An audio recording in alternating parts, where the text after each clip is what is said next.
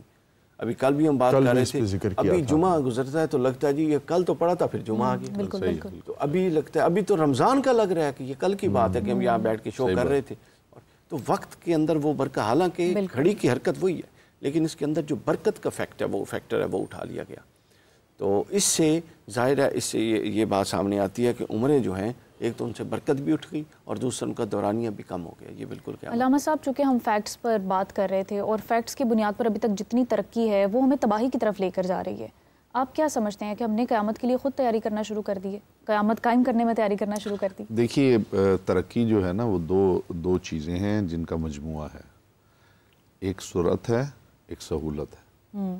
جتنی بھی ایڈوانسمنٹ ہے وہ ایکچولی 2 چیزوں پر ہی مشتمل ہے، ایک سرعت یعنی تیزی، جی، اور دوسری سہولت یعنی لگژری۔ تو لیکن آپ دیکھیں اوزون لیئر ختم ہو رہی ہے، اور پھر کتنے وائرسز، کووڈ تھا، ایبولا وائرس ہے، کتنی بیماریاں پھیل رہی ہیں۔ نہیں میں اسی طرف جا رہا ہوں، میں پہلے یہ عرض کر لوں کہ ترقی جو ہے وہ جس کو ہم ترقی کہہ رہے ہیں وہ 2 چیزوں پر مشتمل ہے، ایک سرعت، ایک سہولت۔ یعنی انسان جو ہے جو کام ایک دن میں کرتا تھا وہ 1 گھنٹے میں کرنا شروع کر دے تو اس کا مطلب ہے کہ ترقی ہو گئی ہے۔ دوسرا ہے آپ کے لیے فیسیلیٹیز کا ہونا، سہولت کہ کل آپ کام جو دقت کے ساتھ کر رہے تھے, جو کسان جو ہے وہ ہل چلا رہا تھا اور بیلوں کے پیچھے اسے چلنا پڑتا تھا, وہ اس کے اوپر ٹریکٹر پہ بیٹھا ہوا کر رہا ہے. تو یہ دو ہی چیزیں ہیں. آپ کل ملا کے جتنی بھی ترقی ہے اس کو جس اینگل سے بھی آپ دیکھیں گے تو ان دو ہی چیزوں پر مشتمل ہے.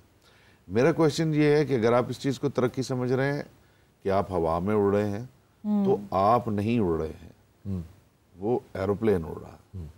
آپ بحیثیت انسان ترقی تب کریں جب آپ خود اڑ رہے ہوں.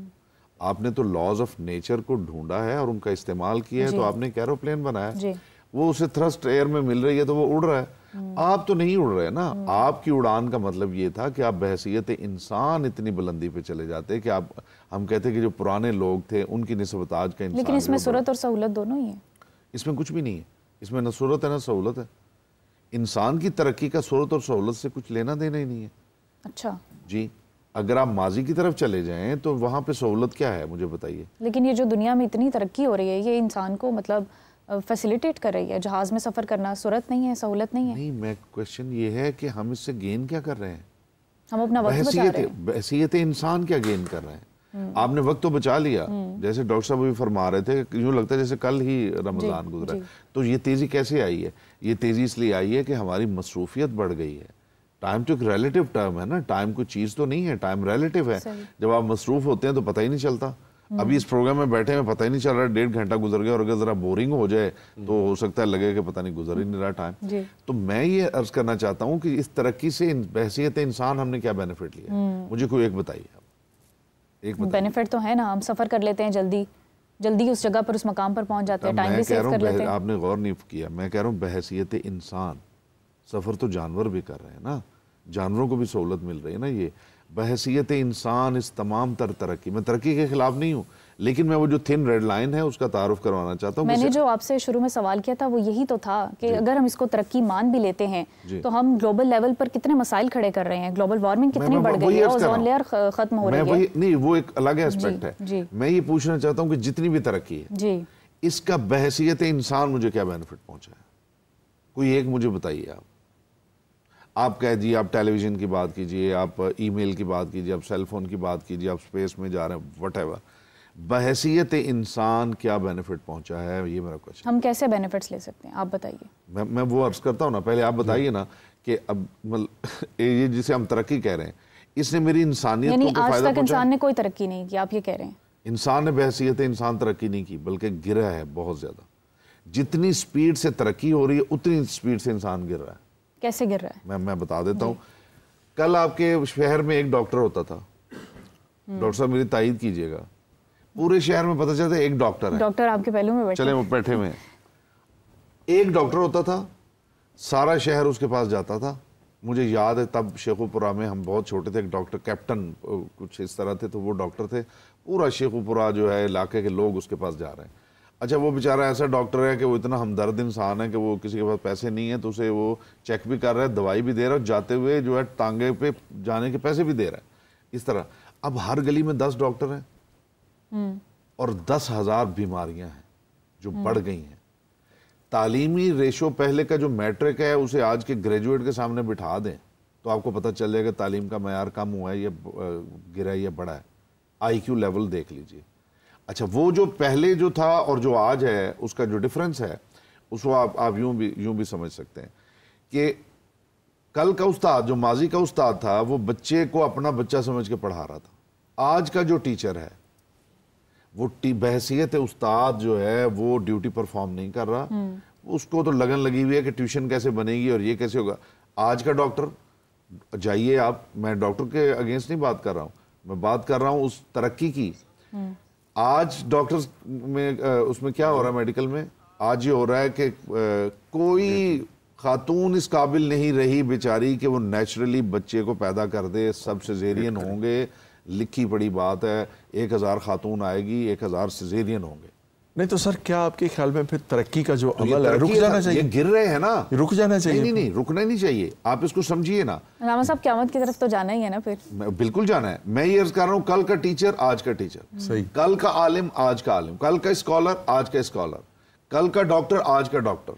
نہیں، یہ ذرا کمپیریزن کر کے دیکھ لیجیے، پھر آپ کو پتہ چلے گا. کسی ایک خاص جگہ یا ایک خاص مقام کے حوالے سے تو یہ کمپیریزن کر سکتے ہیں، کسی پہ لیکن پوری دنیا میں تو ایسا نہیں ہوتا. آپ کوئی شعبہ نکالیے مجھے بتائیے. میں نے تو ایک کویسچن آپ کے سامنے رکھا ہے بحیثیت انسان. علامہ صاحب ہر دور کے تقاضے الگ ہوتے ہیں، ہر دور میں جو ہے وہ مسئلے مسائل پریشانیاں جو آپ کے دور کا تقاضا یہ ہے کہ فراڈ ہونا چاہیے، تو ٹھیک ہے آپ نے ایکسیپٹ کر لیا، دیٹس گڈ. ایکسیپٹ کرنے کی بات نہیں علامہ صاحب، آپ کا فوکس جو ہے وہ فراڈ کے اوپر ہے. بہت ساری پازیٹیو چیزیں بھی ہو رہی ہیں، پازیٹیو چیزیں، مسئلہ اپنے حل کی بنیاد پر ہی کھڑا ہوتا ہے. میں تو صرف ایک کویسچن لے کے آیا ہوں، میرے کویسچن کو رکھ لیجئے، مجھے بتا دیجئے کہ بحیثیت انسان مجھے کیا بینیفٹ پہنچا، بتا دیجئے مجھے. اب یہ تو میں زیادہ نفیس انسان ہو گیا ہوں، میں زیادہ جو ہے وہ متقی ہو گیا ہوں، میں زیادہ پرہیزگار ہو گیا ہوں، میں زیادہ جو ہے وہ سخی ہو گیا ہوں، میرے اندر کون سی کوالٹیز پیدا ہوئی ہیں اس ٹیکنالوجیکل ایڈوانسمنٹ سے، وہ مجھے بتا دیجیے آپ. ہاں سہولت دی ہے مجھے ترقی نے، مجھے جو ہے وہ سپیڈ. جو سائنس کے بانی ہیں، جو سائنس کے خالق ہیں، وہ تو کلیم کرتے ہیں اور وہ بڑا اس پر سٹرونگ کلیم کرتے ہیں کہ ہم نے تو ایک جو ہے وہ ایک علم ایجاد کیا ہے دنیا کو سمجھنے کا، تو یہ ترقی ہے. میں آپ سے سوال کرتی ہوں علامہ صاحب میں آپ سے سوال کرتی ہوں کہ پھر علامہ ہونے کی حیثیت سے، عالم ہونے کی حیثیت سے کیا آپ یہ کلیم کر سکتے ہیں کہ ہم نے اپنے علم کو جو ہے وہ اس طرح سے پروموٹ کیا ہے، لوگوں کے اندر وہ چیز بلڈ اپ کی ہے جو کرنی چاہیے تھی؟ ہم ڈسپوزیبل کر دیا ہے ہم نے چیزوں کو. جیسے آگے ڈسکس ہو رہا تھا عمریں کم ہو رہی ہیں، یہ ترقی ہے؟ بتائیے. اگر آپ حفظان صحت کے اصولوں پہ چل رہے ہوں گے عمر بڑھے گی یا کم ہوگی سر؟ بتائیے. کم ہوگی، بڑھے گی؟ عمر بڑھے گی. آپ کی صحت ٹھیک ہوگی تو عمر بڑھے گی. آپ روزہ رکھ رہے ہیں تو بظاہر تو آپ ویکنس فیل کر رہے ہیں، روزہ رکھا ہوا ہے، لیکن رسول خدا کی حدیث یہ تصوموا تصحوا، روزہ رکھو صحت پاؤ. تو اس کا مطلب ہے کہ باطنی طور پہ اسی روزے کے اندر ایک ایسا نظام دیا گیا ہے کہ میں روزہ رکھ رہا ہوں اور مجھے صحت مل رہی ہے. آپ مجھے بتا دیجئے کون سا طریقہ کار ہے، کون سی میڈیسن ہے جس سے صحت مل رہی ہے؟ ڈاکٹر صاحب میں آپ سے جاننا چاہوں گی، ترقی کے مسئلے میں ہم پھنس گئے ہیں، ترقی ہوئی ہے یا نہیں ہوئی؟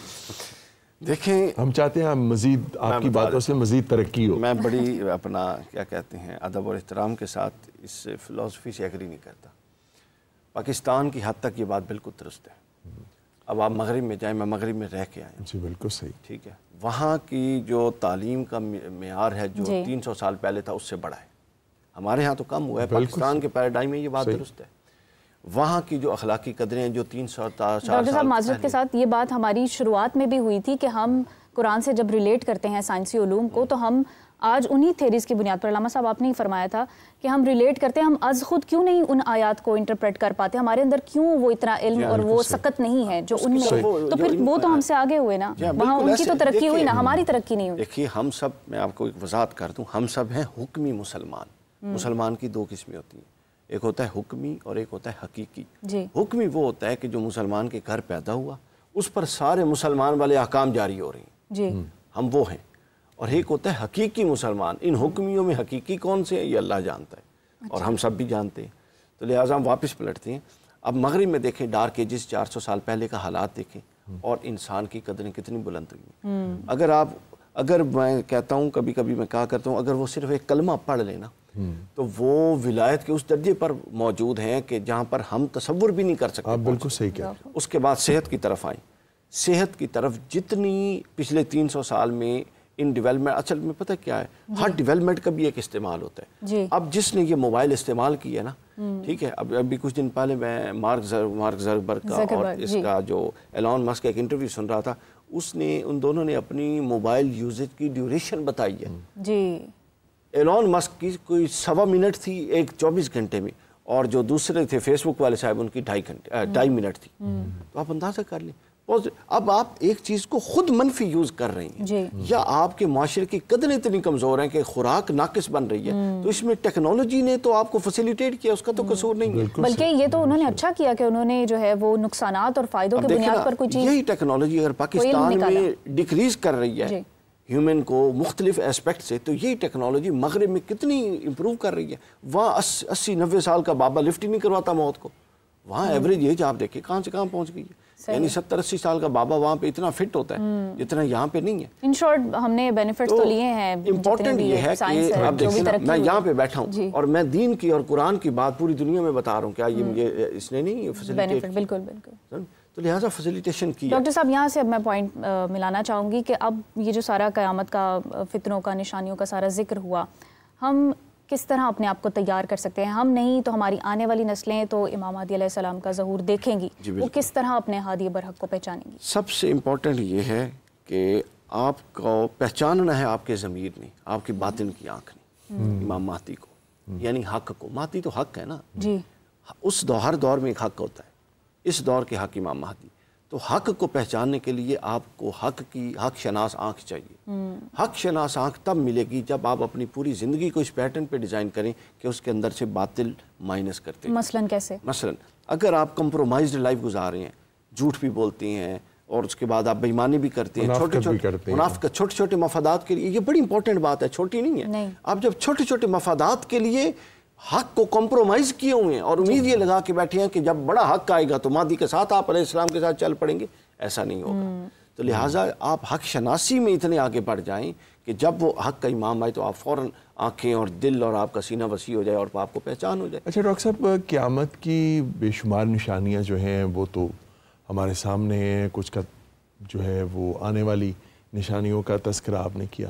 تو ایک انسان کو بطور خاص ایک مسلمان کو کس طرح سے ان نشانیوں کے مطابق اپنے آپ کو تیار کرنا چاہیے؟ سر اس کے لیے تیار یہ کرنا چاہیے کہ حضور نبی اکرم صلی اللہ علیہ وسلم فرماتے ہیں کہ جب میں ایک طرف سلام پھیرتا ہوں نماز کا تو مجھے اس بات کا گمان نہیں ہوتا کہ میں دوسری طرف پھیرنے کا موقع ملے گا کہ نہیں. ٹھیک ہے. موت قیامت کا آغاز ہے. قیامت اینڈ آف دا ورلڈ ہے نا, اس کے دو اسپیکٹ ہیں. ایک اسپیکٹ ہے انفرادی نقطہ نظر, میرے لیے قیامت کیا ہے, اور ایک ہے اس یونیورس کے لیے قیامت کیا ہے. جو قیامت ہم ڈسکس کر رہے ہیں وہ اس یونیورس کے لیے ہے. میری قیامت کا آغاز موت ہے اور وہ کسی بھی وقت آ سکتی ہے, وہ انسرٹن ہے. تو لہٰذا میں اس کے لیے کتنا پریپیئر ہوں کہ میں نے بڑی قیامت کو ڈسکس کرنا ہے. ایک شخص حضور کے پاس آیا اور اس نے کہا کہ آپ قیامت کب آئے گی؟ حضور نے ما عادت طلحہ, تو قیامت کو پوچھنے آئے, تو نے تیاری کیا کر رکھی ہے؟ تو ہمیں یہ دیکھنا ہے ہم نے تیاری کیا کی, اور تیاری کیا ہے؟ اللہ اور اس کے رسول کی مطابقت, اور اپنی زندگی میں جتنا حق شناس ہو سکتے ہیں اپنی زندگی میں حق کو ڈالیں. اور اللہ نے فرمایا کہ جو بندہ قرآن مجید کو بنیادی, جو بندہ قرآن کے مطابق فیصلے نہیں کرتا اپنی زندگیوں کے, وہ فاسق ہے. جو قرآن کے مطابق فیصلے قرآن کے مطابق وہ تھیوریوں سے ریلیٹ کر کے نہیں ہے. ہاں نہیں, قرآن بڑا صریح ہے. یہ جو تھیوری ہے نا جی, یہ کچھ آیات متشابہات ہیں جن کے ساتھ ہم جوڑتے توڑتے رہتے ہیں. محکم آیات بالکل واضح ہیں, وہ ہمارے اندر بھی ضمیر بیٹھے اور باہر سے بھی ہمارے پاس ہدایت موجود ہے. آپ محکمات, ارسطو کا ایک بڑا زبردست قول, وہ کہتا ہے انسان کے علمیے دو طرح کے ہیں. ایک وہ علمیے جن کے وہ خود ذمہ دار ہیں, اور ایک وہ علمیے ہیں جن کا معاشرہ ذمہ دار ہے. اگر وہ ان کی اصلاح کر لے جس کا وہ خود ذمہ دار ہے تو فطرت ان کو درست کر دے گی جو معاشرے کی طرف سے اس کو. بہت خوب. علامہ صاحب, ہم کیسے حق شناس ہو سکتے ہیں؟ حق شناس ہونا ایک اپروچ ہے جی, اس کا علم سے تعلق نہیں ہے. حق شناس ہونا ایک ایسی اپروچ ہے کہ جس کے لیے پریکٹس کی ضرورت ہے اور اسے بار بار آزمانے کی ضرورت ہے تاکہ آپ اس میں ایکسپرٹیز حاصل کر لیں. حق شناسی کا مطلب کیا ہے؟ حق شناسی کا مطلب یہ ہے کہ باطل اور حق کے درمیان تمیز کرنے کی صلاحیت. جی ٹھیک ہے نا. تو اگر فار ایگزامپل میں ایک سادہ سی آپ کے سامنے رکھتا ہوں ایک صورتحال, میں اور ڈاکٹر صاحب آپس میں اس بات پہ لڑ رہے ہیں, یہ کہتے ہیں یہ فون میرا ہے, میں کہتا ہوں میرا ہے. جی. اگر آپ کا خیال ہے کہ دونوں ٹھیک ہیں تو پھر اس کا مطلب آپ کنفیوزڈ ہیں. جی. آپ کنفیوزڈ ہیں. تو بہرحال آپ کو یہ کہنا ہے کہ پہلی تو حق شناسی کے لیے سب سے پہلا جو سٹیپ ہے وہ یہ ہے کہ مجھے یہ سمجھنا ہے کہ ان میں سے ایک تو بہرحال اس کا کلیم. بالکل. ہمارے ہاں تو جو حالات بن گئے ہوئے ہیں, آپ جس سے یہ فیصلہ کروائیں گے کہ فون وہ اٹھا کے لے جائے گا, آپ حضرات لڑتے رہیں گے, آپ یہ فون میرا ہے, آپ دونوں کا نہیں ہے. صحیح فرما رہے ہیں. یہ بڑا انٹرسٹنگ بات ہے, ہماری جو اخلاقی حالت ہو چکی ہے, فیصلہ کروائے تو اتنی دیر میں وہ اپنا کام نکالے گا. تو یہ اپروچ ہے. جی. جب تک آپ یہ انڈرسٹینڈ نہیں کریں گے تو بہت ممکن ہے کہ آپ باطل کے ساتھ ہوں اور سمجھ رہے ہوں کہ میں حق کے ساتھ ہوں. اور اگر یہ اپروچ آپ کی ڈیولپ نہیں ہوگی تو آپ ہو سکتا ہے حق کے انتظار کر رہے ہیں اور حق آ کے چلا بھی جائے اور آپ کو کچھ پتہ نہ چلے. اور یہ بھی ممکن ہے کہ دجال کے ساتھ آپ اس لیے ہوں کہ آپ حق شناس ہی نہ تھے, آپ کو تو یہ پتہ ہی نہیں تھا کہ حق شناسی کیا ہے.